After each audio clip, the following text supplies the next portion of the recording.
Hello, assalamu alaikum guys. What's up? Welcome back to Python category course. Let's start. আজকে আমরা প্রথমে যেটা শিখবো সেটা হচ্ছে হোয়াট ইজ পাইথন সিনট্যাক্স।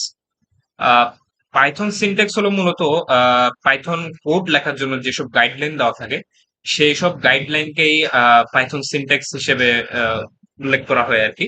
আমরা যখন বাংলা ভাষায় কথা বলি বা ইংলিশে কথা বলি তখন কিন্তু আমরা কিছু গাইডলাইন মেনে চলি। সাপোজ আমরা যদি ইংলিশে কথা বলতে যাই তাহলে আমাদেরকে অবভিয়াসলি ইংলিশ গ্রামার মেনটেন করা লাগে। বাংলায় কিছু লেখালেখি করতে হলে বা শুদ্ধ ভাষায় কথা বলতে হলে আমাদেরকে বাংলা ব্যাকরণ মেনটেন করা লাগে। আমরা কিন্তু বাংলা ব্যাকরণের রুলস গুলো ফলো করেই সেগুলো লিখি।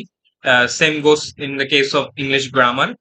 ইংলিশ গ্রামারের যে সব রুলস রেগুলেশন আছে আমরা কিন্তু সেগুলো ফলো করেই লিখি। আহ, তো পাইথনের ক্ষেত্রেও এরকম কিছু স্পেসিফাইড রুলস এন্ড গাইডলাইন্স দেওয়া আছে যেগুলো ফলো করে আমাদেরকে পাইথন কোড লিখতে হয়।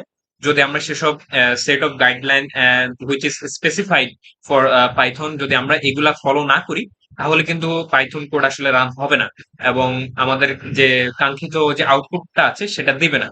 তো আমরা পাইথন সিনট্যাক্স বলতে এটাই বুঝি যে the set of guidelines that specify how a Python program will be written and executed is known as the syntax.